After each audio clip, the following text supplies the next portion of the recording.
Bismillahirrahmanirrahim. Alhamdulillahi Rabbil Alameen. Wa salatu wa salam ala sayyidil mursaleen wa ala alihi wa sahbihi ajma'in. Subhanaka la ilma lana illa ma 'allamtana innaka antal alimul hakim. Subhanaka la fahma lana illa ma fahamtana innaka antal jawwadul karim. Qul rabbi zidni ilma. Amma ba'd. So tonight, inshallah, we'll be talking about hiqt and hasad, which is basically animosity, hatred, spite, resentment for others. And hasad, which is the outcome of that, which is jealousy and envy. And it has a very distinct or very close connection with the last topic that we were talking about, which was anger. And what happens, one of the reasons that people become or harbor animosity and hatred, hiqt, both as we call it in Arabic, is when somebody gets angry with somebody. And as we mentioned, generally if somebody gets angry with someone and they're not able to vent that or take recompense from that, so what happens is that they kind of swallow it, they suppress that anger, and then that anger kind of sort of seeps into their hearts and sort of gets contained. And it really it causes a cancerous type of disease. And so, people develop an animosity and a hatred for individuals. Now, before we talk about hatred or hiqt and both as a disease of the heart, let us first of all look at the fact that this is a human tendency, it's a human trait. Ghadab, anger, and we talked about that a little bit earlier, that hatred, usually comes out of anger for something, and sometimes, and anger and even hatred are qualities that also have a positive side, otherwise they wouldn't be placed in the human being in the first place. And in fact, there's a hadith that says, "Man a'ta lillah wa man'a lillah wa habba lillah wa abghada lillah." So the hadith mentions that the people who give for the sake of Allah, and also sometimes you have to hold back for the sake of Allah. Otherwise, holding back is generally blameworthy. We're supposed to be generous, but sometimes it's in the best interests, and it is Allah subhanahu wa ta'ala's wish that we hold back in certain instances. Similarly, man ahabba lillah, who loves for the sake of Allah, and also man abghada lillah, and who hates for the sake of Allah. So what would you hate for the sake of Allah? That which Allah hates, which Allah subhanahu wa ta'ala doesn't like. However, it's interesting that Allah subhanahu wa ta'ala, He among His names are the names that depict love. He doesn't have any name which depicts hate. He takes retribution and all that, but He doesn't have a name which depicts hatred. Because that's actually the opposite of love. In any case, so hatred for that which Allah subhanahu wa ta'ala dislikes, that is a praiseworthy hatred. But sometimes we have to distinguish, why are we hating something or someone? Okay? So what happens is in this type of hatred, that somebody feels this anger and then it sort of corrupts the heart, and then one continues to hate someone. So now there's, beside that, all other types of hatred, particularly for another person, is something which Sharia does not go along with. And therefore, and there's several hadith, there's many hadith actually in this context. One of them is from Sayyidina Zubair ibn Awam radiallahu ta'ala anhu. And he says that Rasulullah sallallahu alaihi wasallam says something to this effect, that there's a disease which will be creeping into your hearts, the hearts of this ummah, which crept into the hearts of those who came before you. And what are those? Hasad and baghdha. This unwarranted hatred and also this envy and jealousy. In another hadith, the Nabi alayhi salatu wasalam says, لا تباغضوا ولا تقاطعوا ولا تحاسدوا ولا تدابروا وكونوا عباد الله إخوانا. That don't despise one another, hate one another. We're supposed to be loving one another, not hating one another. ولا تقاطعوا. Don't cut one another off, cut off relations. And as a matter of fact, Nabi sallallahu alaihi wasallam has mentioned that it is illegal, shar'an, to cut off relations with anyone for more than 3 days. Somebody gets angry with someone and then but after 3 days, if they haven't simmered down, they have to actually, sort of wake up from their from their condition and again sort of connect to those persons. And Nabi sallallahu alaihi wasallam says, and if something like that happens, that the best of those two who would perhaps cut off relationships with one another, the best of the two would be the one who begins with salam to the other. So, of course, human beings do have weaknesses and they might, become angry with one another, but we should realize that, think about, the fact that Allah subhanahu wa ta'ala wants us to be brethren. He wants us to be kind and affectionate with one another, and He dislikes cutting off relationships and showing animosity and enmity with one another. وَلَا تَحَاسِدُونَ. Don't envy one another. Don't be jealous of one another. وَلَا تَدَابُرُوا. Don't turn your backs on one another and, just be cut off, relations altogether. وَكُونُوا عِبَادَ اللَّهِ إِخْوَانًا. And be brothers in the context that you're all slaves of Allah. Ibadullah. Be the slaves of Allah and brotherly with one another.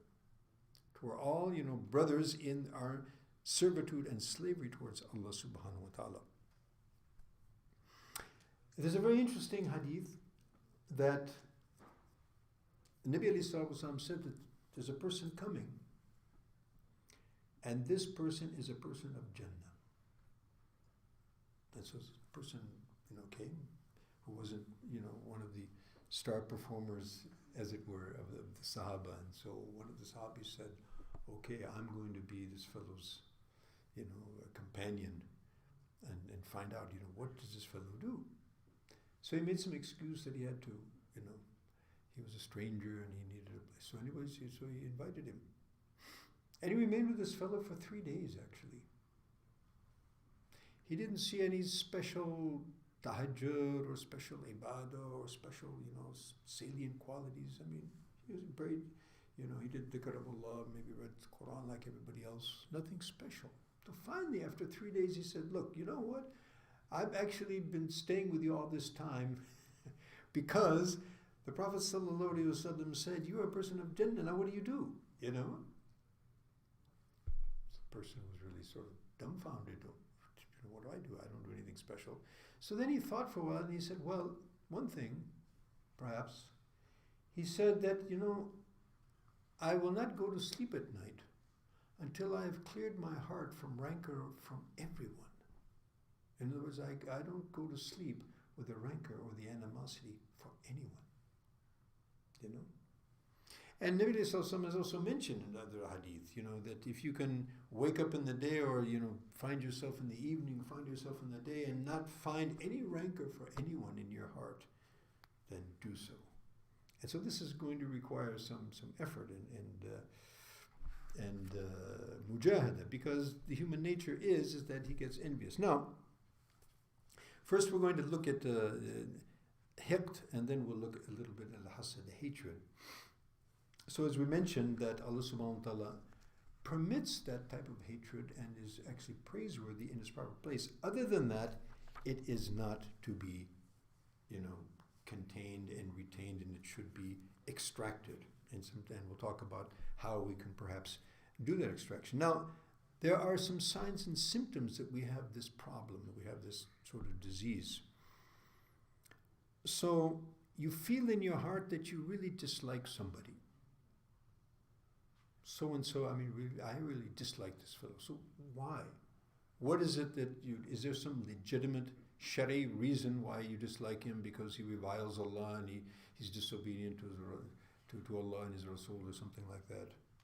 And even if that's the case, still, as we mentioned earlier, that human beings, they all have this divine quality of being Allah's creation. So we don't actually hate human beings, but we hate wrong actions. We dislike wrong character, we dislike wrong behavior, but we don't dislike the people, you know. That's for Allah subhanahu wa ta'ala. So one of the symptoms that we're having this problem is that we have a strong dislike for somebody. We don't have any legitimate reason for that.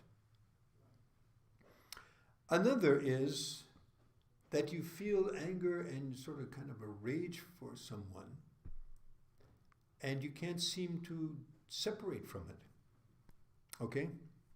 And it's as though, you know, in fact, when you go to sleep at night, you know, you're thinking, this guy did this, and you know? Right? So actually, you know, you're not hurting him, you're actually hurting yourself. Another symptom is that when you have this kind of feeling for someone, what happens is even in your salat, Allahu Akbar, this guy did this to me, said that to me, you know. So it's messing up our salat. Even you sit down and you do dhikr Allah, and it's disturbing us. So this is a problem, right? Another symptom is that, and this is very common, you know, so you not only you cut off, you know, you cut off your relationship with someone, but you try actually and see, is there any way that I can actually cause harm to this person, boycott him, or, you know, and then it gets even more nasty. And then, you know, I'll spread some rumors about him, you know. And what's really nasty, and what really in this day and age, which is really the you know, the unprecedented, you know, khubuth, you know, filth, is that now we've got social media. So now you're saying, I'm going to really get back at this guy. I'm going to throw up something on Facebook or on Twitter, and it's going to go around to millions of people, you know. And this is really, you know, nasty. So this namima, you know, which we talked about a little bit earlier, you know, spreading, you know, rumors and ghiba. So now it goes on astronomical, you know, proportions, right? And then basically we desire, you know, that someone, you know, we should be able to hurt this person in some way. So this is really, you know, this is really a disaster. And so what do we need to do? We need to reflect that, why do we have these feelings?